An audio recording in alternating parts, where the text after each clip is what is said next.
Welcome to my channel. ఈరోజు ప్రధానమంత్రుల వరుస క్రమంలో 4వ ప్రధాని అయిన మొరార్జీ దేశాయ్ గురించి తెలుసుకుందాము.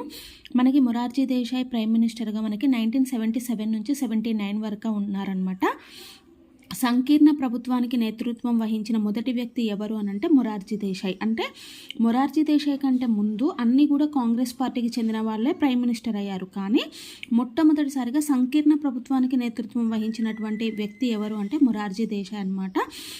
అంటే 2-3 పార్టీలు కలిపి ఉంటాయి కదా, ఆ రకంగా అనమాట. 2-3 పార్టీలు కలిపి పోటీ చేసినప్పుడు అలయన్స్ లాగా చేస్తారు కదా, ఆ అలయన్స్కి నేతృత్వం వహించిన మొదటి వ్యక్తి మొరార్జీ దేశాయ్. అంతేకాదు ఇంకొక ఇంపార్టెంట్ థింగ్ ఏంటి అంటే ఇండియాలో మొదటి కాంగ్రెసేతర పీఎం కూడా మనకి మొరార్జీ దేశాయ్ అనమాట. సో ఆర్థిక శాఖ మంత్రి హోదా సుమారు 9 సార్లు బడ్జెట్ని ప్రవేశపెట్టాడనమాట మొరార్జీ దేశాయ్.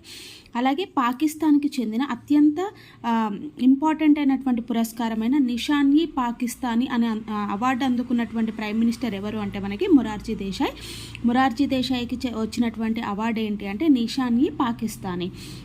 అలాగే ఇది ఏ దేశానికి చెందిన అవార్డు అంటే పాకిస్తాన్కి. అలాగే పంచాయతీల సంస్థల సంస్కరణ అభివృద్ధి కోసం పరిశీలన నిమిత్తం అశోక్ మెహతా కమిటీ ఏర్పాటు చేసింది ఎవరి కాలంలో అంటే మొరార్జీ దేశాయ్ కాలంలో. ఇది very very important. Ashok Mehta committee, ఈ అశోక్ మెహతా కమిటీ అనేది మనకి పంచాయతీరాజ్ వ్యవస్థల గురించి సంస్కరణల అభివృద్ధి కోసము ఏర్పాటు చేసినటువంటి కమిటీ అనమాట. ఈ కమిటీ ఎవరి కాలంలో ఏర్పాటు చేశారని కూడా మనకి ఎగ్జామ్లో అడగొచ్చు. అది మనకి మొరార్జీ దేశాయ్ ప్రైమ్ మినిస్టర్గా ఉన్న కాలంలో. అలాగే ఓబీసీలకి విద్యా ఉపాధి రంగాల రిజర్వేషన్ కోసం మండల్ ఆధ్వర్యంలో మనకి మండల్ కమిషన్ కూడా ఏర్పాటు చేశారు. ఇవి రెండు కూడా వెరీ వెరీ ఇంపార్టెంట్. పంచాయతీరాజ్ సంస్కరణల కోసం ఏర్పాటు చేసినటువంటి అశోక్ మెహతా కమిటీ మరియు ఓబీసీలకి అదర్ బ్యాక్వర్డ్ క్యాస్ట్ ఉంటాయి వాళ్ళకి విద్యా ఉపాధి రంగాల్లో కూడా రిజర్వేషన్ కోసం ఏర్పాటు చేసిన కమిటీ ఏంటి అంటే mandal committee, BP mandal committee అంటారు. అంటే బిందేశ్వర్ ప్రసాద్ మండల్ కమిటీ అని. ఈ మండల్ కమిషన్ని కూడా మనకి మొరార్జీ దేశాయ్ ప్రైమ్ మినిస్టర్గా ఉన్నప్పుడే ఏర్పాటు చేశారనమాట. ఇవి రెండు కూడా చాలా ఇంపార్టెంట్. నెక్స్ట్ ప్రైమ్ మినిస్టర్ ఎవరు అని అంటే చరణ్ సింగ్. సో చరణ్ సింగ్ టైం వచ్చేసి మనకి 1979 నుంచి 1980 వరకు అనమాట. అంటే ఓన్లీ 1 ఇయరే చరణ్ సింగ్, 1 ఇయర్ కూడా కాదు, 23 డేస్ మాత్రమే ప్రధానమంత్రిగా పనిచేశారు మనకి చరణ్ సింగ్. 4 మంత్స్ కూడా ఆపద్ధర్మ ప్రధానిగా పనిచేయడం అనేది జరిగింది.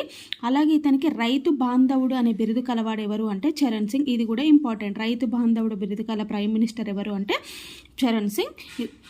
ఈ చరణ్ సింగ్ వచ్చేసి మనకి లోక్దల్ పార్టీ యొక్క స్థాపకుడు అనమాట. అంటే లోక్దల్ పార్టీని యూపీలో స్థాపించింది ఎవరు అంటే చరణ్ సింగ్ అనమాట. ఇంకొకటి పార్లమెంటు సమావేశాలకి ఒక్కసారి కూడా హాజరు కాని వ్యక్తి ఎవరు అంటే మనకి చరణ్ సింగ్ అనమాట. ఎందుకంటే 23 డేస్ మాత్రమే ప్రధానిగా పనిచేశారు కాబట్టి పార్లమెంట్ సమావేశాలకు అసలు ఒక్కసారి కూడా ఇతను అటెండ్ అవ్వలేదు. మళ్ళీ చరణ్ సింగ్ టైం 1979 నుంచి 80 ఉంది కదా, దీని తర్వాత 80 నుంచి 84 వరకు మళ్ళీ ఇందిరాగాంధీనే ప్రైమ్ మినిస్టర్గా ఉన్నారనమాట. సో కాబట్టి మనం ఆల్రెడీ ఇందిరాగాంధీ గురించి చూసాం కాబట్టి మళ్ళీ కొత్తగా అవసరం లేదు. ఓకేనా. సో మళ్ళీ ఎవరు చరణ్ సింగ్ తర్వాత ఇందిరాగాంధీ 1980 నుంచి 84. ఇందిరాగాంధీ తర్వాత మనకి రాజీవ్ గాంధీ.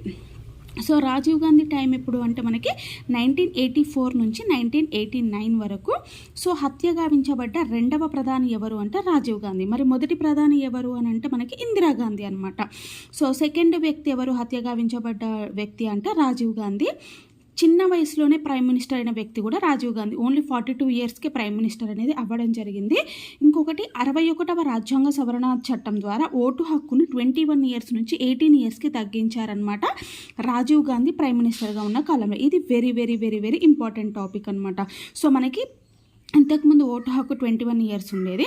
ఎప్పుడు 61వ రాజ్యాంగ సవరణ ఎప్పుడు మనకి 1988, 89 నుంచి ఉన్నది కదా. సో ఆ టైం కంటే ముందు కూడా 21 ఇయర్స్కి ఓటు హక్కు ఉండేది. ఆ 21 ఇయర్స్ నుంచి 18 ఇయర్స్కి తగ్గించింది ఏ ప్రధాని కాలంలో అంటే రాజీవ్ గాంధీ ప్రధాని ఉన్న కాలంలో. మరియు ఏ రాజ్యాంగ సవరణ ద్వారా అంటే 61వ రాజ్యాంగ సవరణ చట్టం ద్వారా ఓటు హక్కును 21 నుంచి 18 ఇయర్స్కి తగ్గించాడు. ఈ నిర్ణయం అనేది 1988లో నిర్ణయం చేసుకున్నారు. కాకపోతే మనకి అమల్లోకి వచ్చింది మాత్రం 1989 నుంచి అమల్లోకి వచ్చింది. మరి 1989లో ఏ లోక్సభ ఎన్నికలు జరిగాయి అంటే 9వ లోక్సభ ఎన్నికలు జరిగాయి.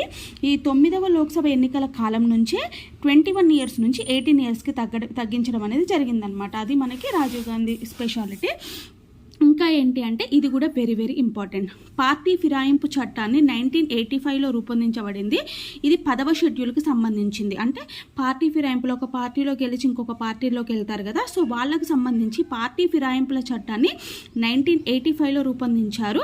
ఈ పార్టీ ఫిరాయింపుల చట్టం అనేది మనకి ఎన్నవ షెడ్యూల్కి సంబంధించింది అని కూడా అడుగుతారు. 10th షెడ్యూల్కి సంబంధించింది.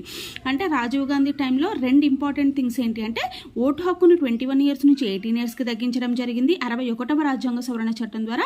అట్లాగే పార్టీ ఫిరాయింపుల చట్టాన్ని కూడా 10th షెడ్యూల్కి సంబంధించినటువంటి పార్టీ ఫిరాయింపుల చట్టాన్ని కూడా మనకి రాజీవ్ గాంధీ సమయంలోనే ఏర్పాటు చేయడం అనేది జరిగింది. ఇంకొకటి ఏంటి అంటే ఇతనికి చెడ్డ పేరు తెచ్చింది ఏంటంటే బోఫోర్స్ కుంభకోణం ఉంది కదా, సో ఇవి వచ్చేసి ఇతనికి చెడ్డ పేరు అనేవి తెచ్చిందనమాట. సో బోఫోర్స్ అనేది ఒక ఆయుధ కంపెనీ. సో ఫెయిర్ ఫాక్స్ దీన్ని వచ్చేసి ఫెయిర్ ఫాక్స్ అనమాట. బోఫోర్స్ అనేది వచ్చేసి ఒక ఆయుధ కంపెనీ. ఫెయిర్ ఫాక్స్ అంటే ఏంటి అంటే ఆర్థిక నేరాలకు సంబంధించినటువంటి ఒక గూఢాచార సంస్థ. ఈ రెండుకు సంబంధించినటువంటి ఒప్పందాలు చేసుకోవడం అనేది రాజీవ్ గాంధీకి చెడ్డ పేరు తీసుకురావడం అనేది జరిగిందనమాట. ఓకేనా, అది. సో నెక్స్ట్ ఇదంతా అంటే రాజీవ్ గాంధీ ఎట్లా మరణించాడు అనేది ఇది ఒక బ్యాక్గ్రౌండ్ స్టోరీ లాగా నేను రాసుకున్నాను. ఇది అంత ఇంపార్టెంట్ ఏం కాదు మనకి. నెక్స్ట్ మనకు వచ్చేసి ఏంటి అంటే ఇంపార్టెంట్ పాయింట్స్.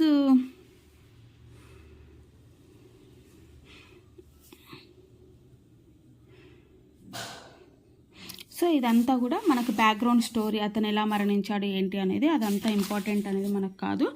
సో నెక్స్ట్ ఒక బిట్ చూద్దాం. ఇక్కడ మనకి క్రింది వాణిలో రాజీవ్ గాంధీ కాలంలో జరిగిన సంఘటనల గురించి సరైన అంశం అని అడిగారు. ఒకటి, దేశంలో ఐటీ వ్యవస్థకు షాంపిటోడో సహకారం అందించాడనమాట. సో షాంపిటోడో ఉంటారు కదా, అతను దేశంలో ఉన్నటువంటి ఐటీ వ్యవస్థకు సహకారం అందించారు. ఎవరి కాలంలో? రాజీవ్ గాంధీ కాలంలో. బి వచ్చేసి విశ్వనాథ్ ప్రతాప్ సింగ్ ఆర్థిక మంత్రిగా పనిచేశారు. సి వచ్చేసి ఏఎన్బి. డి వచ్చేసి విశ్వనాథ్ ప్రతాప్ సింగ్ జనమోర్చా అను పార్టీని స్థాపించాడు అని చెప్పేసి అని అన్నారు.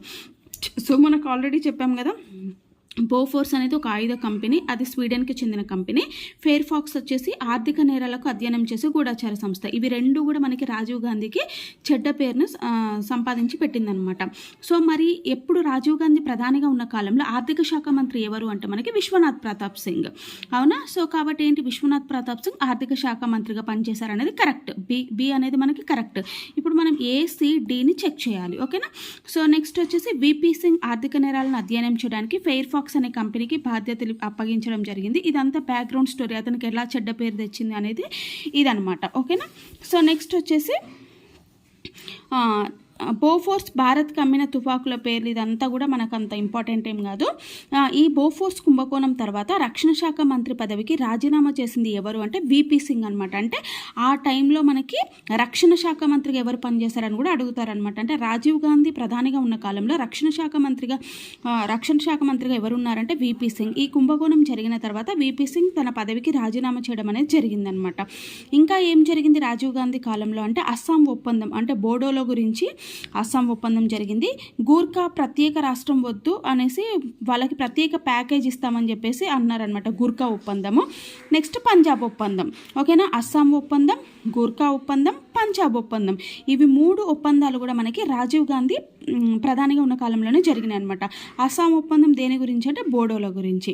గూర్ఖా ఒప్పందం దేని గురించి అంటే గూర్ఖా వాళ్ళకి ప్రత్యేక రాష్ట్రం వద్దు, వాళ్ళు ప్రత్యేక రాష్ట్రం కోసం పోరాడుతున్నారనమాట. కాకపోతే మీకు ప్రత్యేక రాష్ట్రం ఇవ్వలేము, కాకపోతే స్పెషల్ ప్యాకేజ్ అనేది ఇస్తాము అని చెప్పేసి చెప్పడం జరిగింది. అది గూర్ఖా ఒప్పందం. సో పంజాబ్ వచ్చేసి పంజాబ్లో ఎక్కువగా తీవ్రవాదం అనేది ఎక్కువగా ఉండేది కాబట్టి ఆ తీవ్రవాదులతో మాట్లాడి వాళ్ళని జనంలోకి వచ్చేలా మాట్లాడడం అనమాట. అంటే జనంలో కలిసిపోయి ఈ తీవ్రవాద కార్యకలాపాలు పాల్పడకుండా ఉండడం కోసం చేసే ఒప్పందమే పంజాబ్ ఒప్పందం అనమాట. నెక్స్ట్ ఇంకేం చేశాడు రాజీవ్ గాంధీ అంటే ఆఫ్రికా ఫండ్ అనేది ఏర్పాటు చేశాడు. అంటే బాలబాలికలకి పౌష్టికాహారం కల్పించేందుకు సో ఆఫ్రికా ఫండ్ను కూడా ఏర్పాటు చేశాడనమాట మనకి రాజీవ్ గాంధీ. ఇంకా ఏంటి అంటే మనకి 10వ లోక్సభ ఎన్నికల ప్రచారం జరుగుతున్న సమయంలో మరణించారనమాట. మరణించడం అంటే అతన్ని చంపడం జరిగింది. ఎవరు అని అంటే LTTE, మనకి శ్రీలంకకు చెందిన LTTE బృందం చంపడం జరిగిందనమాట 10వ లోక్సభ ఎన్నికల ప్రచారంలో తిరుగుతున్నప్పుడు.